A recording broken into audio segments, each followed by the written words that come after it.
Right. Last topic here. And as I've stated a couple weeks ago, I was going to talk about the Monique situation. By the way, a lot of these topics would have been the episodes. I mean, if you haven't already noticed it, these topics would have been covered weeks back had I not had my technical difficulties. And I'm standing by that. But anyways, I'm talking about them now.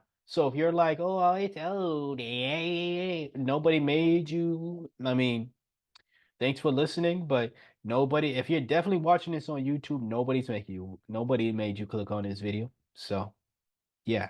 But if you're listening on the audio, one of the streaming services, feel free to click off. I mean, you probably already listened to enough of the podcast anyway for you to support me. So thank you. And timestamps are in the description box below. So the timestamps tell you the topic names. If there's a topic that you no longer want to hear my thoughts on because it's an old topic, then don't fast forward to that, or when the time comes up to that, simply just don't listen. I got to tell y'all this stuff. It's common sense, but some folks need to be told this. Anyways, my thoughts on the whole Monique conversation or interview with Club Shay Shay or Shannon Sharp, right? I told you I was only gonna call him Shay Shay and referring to the name Club Shay Shay. I would not call a grown man Shay Shay just cause. No, your name is Shannon. All right. Yeah, I'm gonna call you Shannon. But anyways, um, my thoughts on the conversation was this. It was another episode that I enjoyed of Club Shay Shay. Was it something that I think amounted to anything, much of anything, other than obviously people either denying claims that were made in the episode, or people deflecting from things that was made and that was said in the episode? Did it amount to anything different from what Cat Williams did, or what amounted after Cat Williams's sit down with Shannon? It didn't. It was still people denying things that were said. It was still people deflecting from things that were said. There was still people pointing these individuals out to be crazy for the things that they say, but not necessarily debunking these things with actual facts of anything other than you're just mad because you're crazy. Yeah, but no, you're just mad because you're crazy. You're just mad because white people don't know who the hell you are, or you're just mad because I got more money than you. You know what I'm saying? All of these arguments are not necessarily arguments that are sound arguments that debunk anything that is being said. If someone said, you tried to kill me, you tried to kill me, and you respond back with, you don't have any white friends. Does it debunk the fact that you tried to kill that person, though? It doesn't. And so if someone is accusing you of that, and if you're guilty of that, then you tried to kill him. Did you try to kill him because they don't have white friends?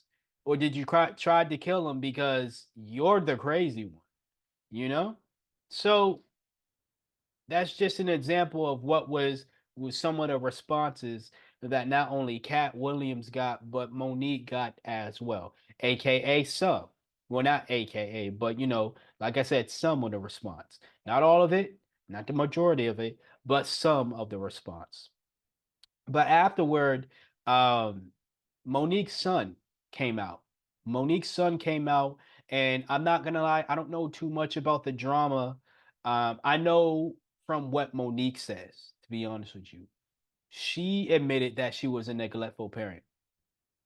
She said this on Club Shay Shay herself. She admitted that she messed up with her first son because or her son. I don't know if she got more kids, but she admitted that she wasn't the parent that she should have been because she was about getting to the bag. She was about getting to the money, providing for her child financially, but she wasn't there emotionally or physically a lot for her son. Because of that, that's caused a rift within their relationship. I guess he felt the need to come out and state his claim and say how he feels. I'm not going to say if I agree or disagree with it. Number one, I wasn't paying much attention to that drama simply because that's family business. I am not of the Monique family. Therefore, it is none of my business. You see how that works? When it's other people's family feuding on things, and if it's not my family, I stay out of it because I stay my black tail in my family business. So with that being said, I can't really tell you much of what I haven't heard Monique say from herself. She said she admitted on Club Shay Shay she wasn't the best parent. She wasn't the mother that she should have been to her son. So with that being said, I don't understand. Well, I'm not going to say I don't understand the drama between her and her son because simply admitting that doesn't take away the years that was that her son really needed her to be in his life. I'm talking about the outside folks. The outside folks were like, "Oh, see, this is why I didn't come to her defense because she's a terrible mother." She said herself she was a terrible mother during the interview. That's the thing. Y'all don't listen. Y'all don't listen when you pay attention to me. Y'all don't listen to me, but y'all don't listen when you actually tune into stuff. I listen. I remember things people say when they talk. If you're gonna take 3 hours, damn near 3 hours of my time, you better one, you better be saying something worth listening to. Number two, if I feel you are saying something worth listening to, I'ma listen. I'm not just gonna stare at a screen for 3 hours. I'm not gonna have you on in the background while I do other things for 3 hours if you're not someone that I truly care about like that to have you playing in the background while I do other things for 3 hours. She said it herself. So you coming out and saying, "Oh, her son says she's a terrible mother, and therefore I'm not defending her because she's a terrible mother." Although she was on the show, and that's right, I'm doing the hands with y'all. But no, although she was on the, she said on the show herself that she wasn't a good mother. She didn't say those words exactly. She said that she was neglectful. But we all know what that means. I wasn't there for my kid. I was too busy going touring on the Queens of Comedy. I was too busy in Hollywood. I was too busy with the Parkers. I was too busy making money. I thought I was being a good parent because I was providing a financial a life that brought in money for myself and my child. That's what I thought I was doing. But clearly being a parent is much more. And it's funny, this, the whole aspect of finances. A lot of people get this idea, whether you're of the church or whether you're not of the church. A lot of people get this idea that the more financially involved you are, the better you are at doing something. When even the church says, even Jesus says, your heart needs to be involved in the acts that you do. There's much more to giving than the finances that you give.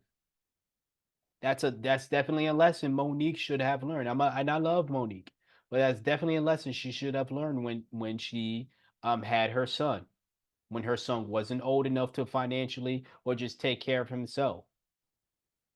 It was much more than just, hey, Lope, dude, aren't you living in the house with a roof over your head? Aren't you? Isn't your mom rich and famous? Be happy, nigga. Not saying those are the words she used, but that's the type of mindset that she had.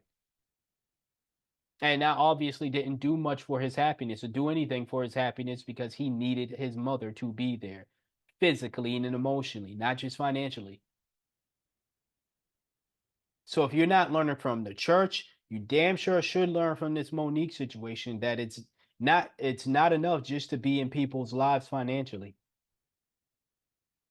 And when I say, oh, I won't say learning from the church because the lurch. Yeah, the lurching leeching church teaches you the complete opposite. If you're not learning from Jesus, if you're not learning from Jesus, you're not learning from Monique's situation. That providing for people is a lot more than just finances.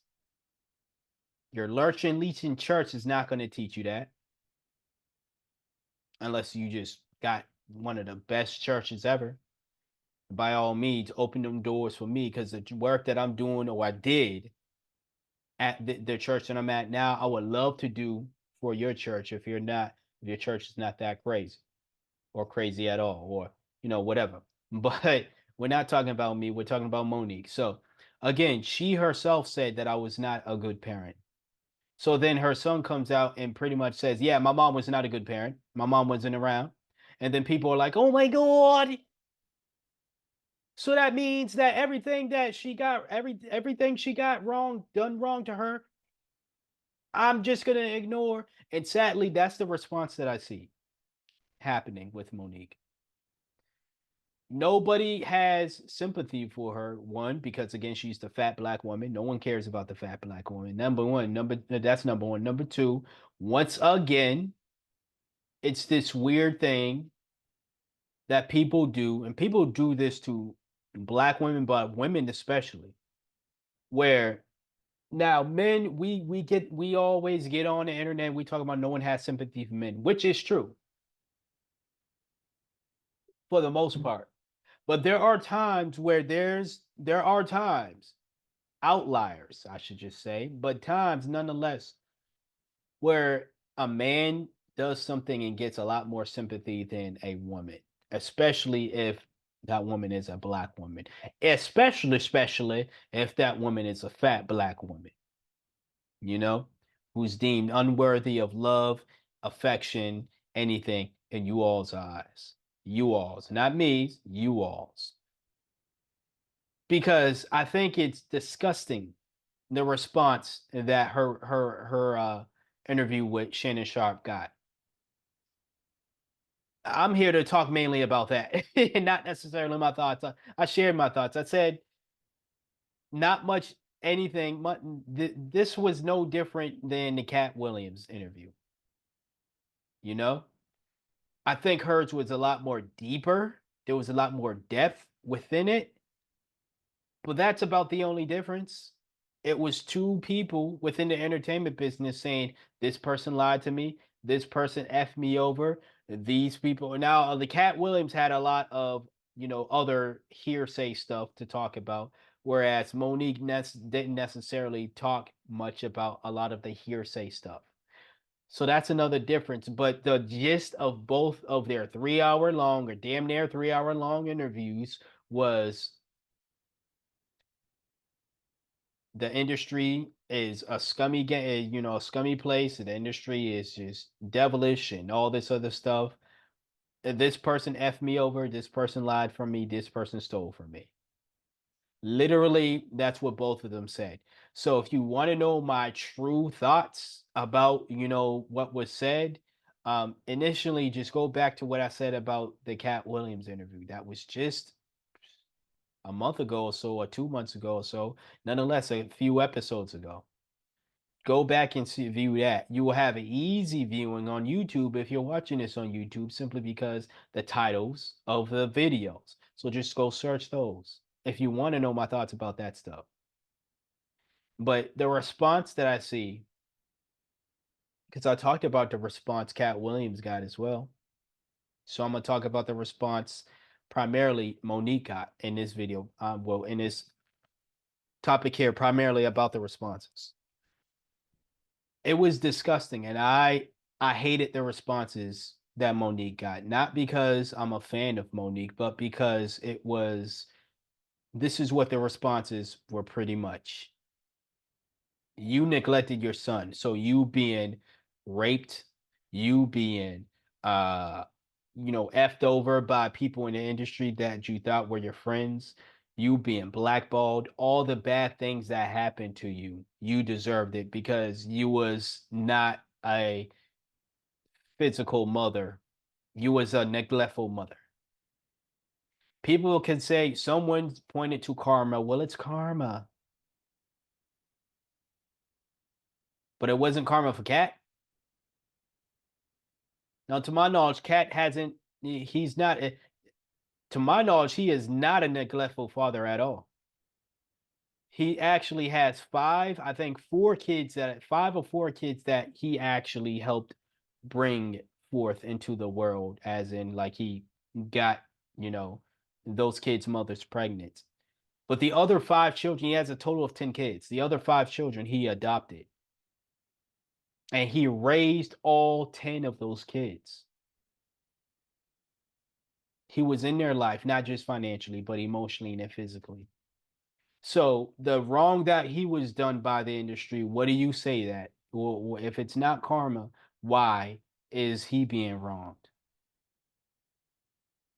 Now he's not perfect, neither is Monique.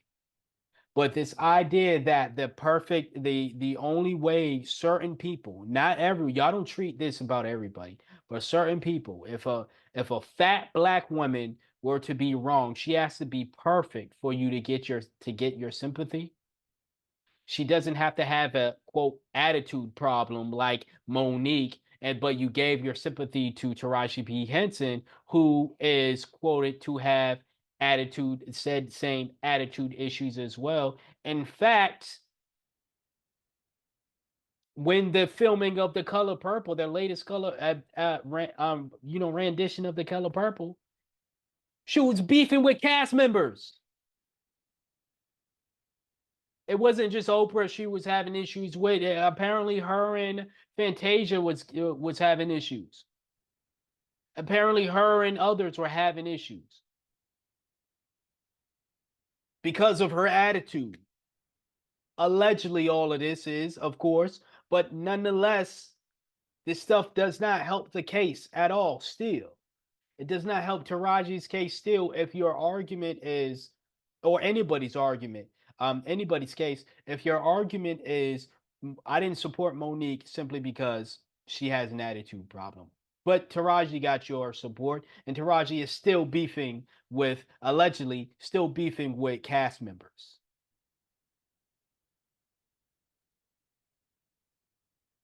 So what say you? Clearly there's a difference. Clearly there's a difference. The person has to look different. It don't matter if you can it can be two black women, but if there's one black woman that you deem unattractive, she is not going to get the sympathy from you. And that is sad. That's unfortunate. Like I said earlier in the show, it sucks, but it's sad. I hated seeing the response that, oh, all the horrific things that happened to Monique was all justifiable by these monsters and these liars and these crooks within the industry simply because she was a neglectful mother.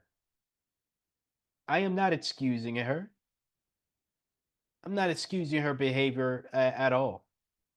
In fact, I believe she went on her stand-up show and she had a stand-up show and she took that time to curse out her son, who was not at the show, but pretty much curse his name in front of a large crowd of stands and all that. I don't think that's appropriate. I don't think that's right. Like I said, you handle family business within the family. You got a problem with your son, it's gonna happen. Parents gonna have problems with their kids. Parents gonna have beef with their kids. It's gonna happen. If or when I have kids, there's probably gonna be times where we're strifing. But I would never get on this podcast if I am still podcasting, I would never get on this podcast and be like, fuck you and fuck the nah, never that. And I don't even think I would ever say fuck my kid ever. It doesn't help your case, Monique, but you still have my sympathy for all the wrong that you get. But because I love you as a person, as an entertainer, and I feel for you, even if I didn't wasn't a fan of her, I still feel for her for the mistreatment that she got. Even if I did not was not a fan, I still believe that you deserve a lot more support than you got. I don't think Cat Williams is getting much support now, but right after that, people were like, "Oh, see, I told y'all. I knew Tyler Perry was this. I knew blah blah blah was that. I knew all these other people were this way. I knew da da da."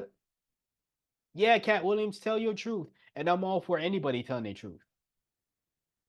So I'm still on that. But my sympathy is for anybody that I deem attractive, that I don't deem attractive, someone that I love, someone that I don't love, someone I'm a fan of, someone that I'm not a fan of. If you have been done wrong and I look at the actions that were done to you and I'm like, that was wrong, it don't matter who you are. I'm going to say that was wrong. That's being a just individual. Just like with the Bible quote that I read, that pretty much said, I don't care how much money you give, if you're not just, merciful, or faithful, you're not tithing rights. That's the type. That's the stuff I desire. I decide to live by. That's what being a just individual is. I don't care how the person looks. I don't care if I'm a fan of them or I like them or not. They've been done wrong. I'm gonna say that was wrong. And if I can come to their aid, I will come to their aid, giving from my heart, not from my mind. My mind says, F that person, or I don't like you. But my heart says, this person got done wrong. And it don't matter how you feel about them in your head, your heart is saying it is the right thing to do to give, to help them out, to support them.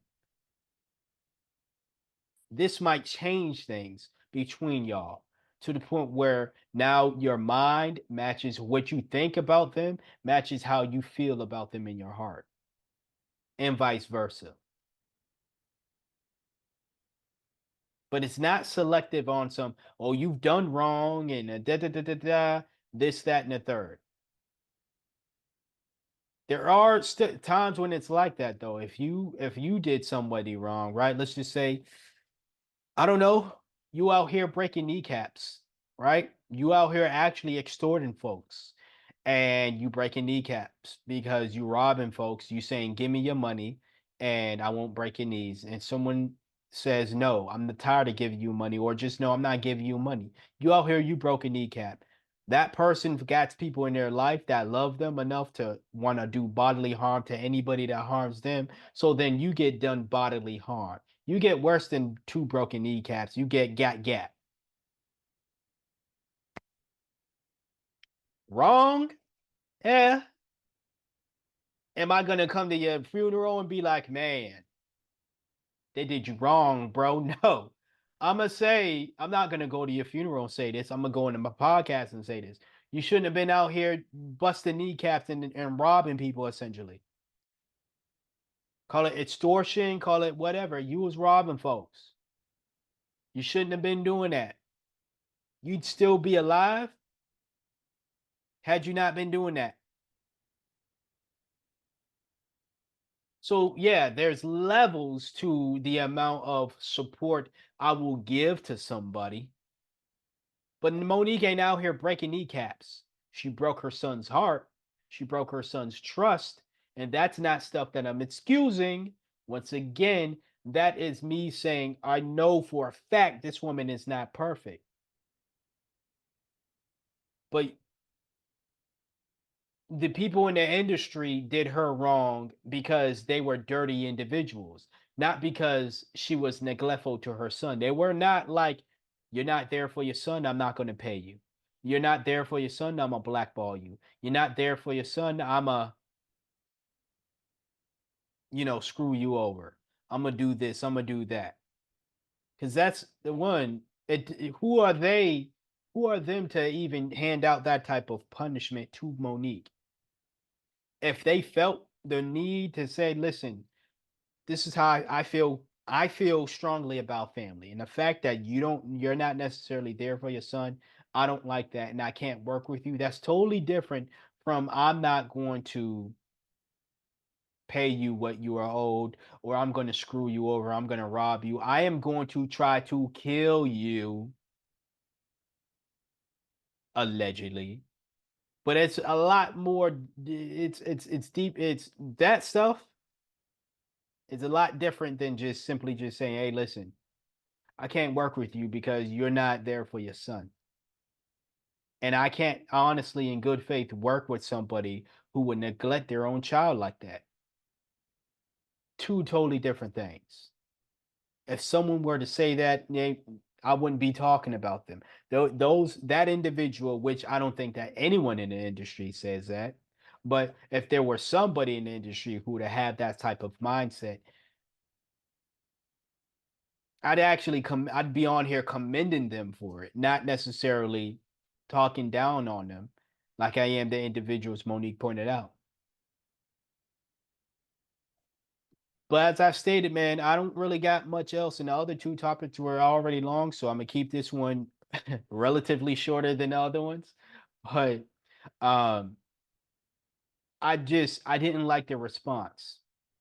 Ultimately, though, I did. It was a nice interview to watch. I love Monique. I do love her. She's not perfect, but I do love Monique. She is very flawed, but I am very flawed. You know, um, not to the magnitude where I'm neglectful to folks, but I don't have kids. And if I did have kids, I would not neglect them. But that's me. You know what I'm saying? But I love seeing a happy Monique, and she was happy, smiling, and joyful. And what's that other word? Jovial. She was, if that's the word, she was that. And if it means like happy and stuff, I like seeing that side of her. I really do. I really do. I was watching that interview smiling along with her because it was so great to see her smile. Because it's been so long since probably the Parkers or something, since I actually seen her smile, like genuinely smile. So it felt good to see that. But aside from all of that, again, I am not excusing her relationship with her child. But again, as I've stated before, it's her child. I've gone on this podcast many times before and said I stay out when it comes to other people's children. I say the base viewpoint. You should do this, you should do that. But when it comes to something deeper than just you should feed your child, you should hug and love and kiss your child and tell them how much you love them in your life. Aside from all of that basic stuff, if it's something deeper than that, I don't get involved because it's not my child. Like with the Wades, a lot of folks wanted to hear my thoughts about Dwayne Wade and Gabrielle Union and their daughter. I I don't know if they go by Zaire or I forget the name, but the transgender daughter that they have, right? People wanted me to chime in on that, and I was always saying it's not my child, none of my business. I can tell you right if I was in Dwayne Wade's shoes, I would tell my child I'd rather have you wait until you are old enough, you're an adult, to then decide if you want to transition or not. But I'ma still love you, you know, either way. But that's how I would handle the situation. But that's as far as I would say when talking about that situation over there at the Wade family household. And that's all I'm ever going to say about it. Unless, if or unless that situation happens to me in the future, if I ever have children, then I'll be talking about my family household, not the Wade family household. Simple as that. So, yeah, those are my thoughts. And that's what I have to say in this episode of the Earnest Thoughts Podcast. Yeah. Hopefully, all this saves. Pray to God that no tech issues when I am editing this episode and getting it out there to y'all, because that was crazy. And that was, yeah. Anyways, thanks for listening. If you've listened to all the episode or just one topic, I still appreciate that. Check out the links in the description box below. Other ways you can support me. Pay your tithes. No, you ain't. Unlike churches, I'm not gonna force you to pay your tithes in the sense of money or even helping me out with anything. I mean, it helps out. You already paying your tithes to me. You know, you don't owe me tithes, but you already paying your tithes to me by simply watching this and liking the video if you're liking the video, rating the podcast, sharing the episode out, subscribing to the podcast, and subscribing to the YouTube channel if you're not. That's your way of paying your tithes as well, because these things help me out and they support me. And commenting, of course, and all that other good stuff. So you don't necessarily have to pay monetarily, but the option is there. Cash App, PayPal, Cash App, PayPal, Venmo. That's what I meant to say. Venmo. I said PayPal. But anyways, those are your three options right there. And then if you want to do Zelle, because I know I love Zelle, but I don't want to leave my phone number down there because it's connected to my phone number. Hit me up, ask for my number, be legit. Be legit, you know what I'm saying? If you really want to sell me some, be legit and all that stuff. And of course, I still take crypto payments. Hit me up. Tell me what coin you want to send. I'll send you the wallet address within my Trust wallet and all that other stuff. Preferably Bitcoin, but if you want to send me something that you feel as though it's worth a damn, I just appreciate the kind gesture because it came from your heart. And you know that what you just did, you just tied. So your kneecaps are still going to be intact tomorrow morning. All right. Anyways, like, comment, share all that good stuff. Until next time, until next episode. Stay black if you are black. Stay beautiful. Black lives matter. LGBTQIA plus lives matter. Some churches ain't gonna like that, but I don't give a dang. All right. Black women matter. Black men matter. And black children matter. And you matter too. All right. See y'all later.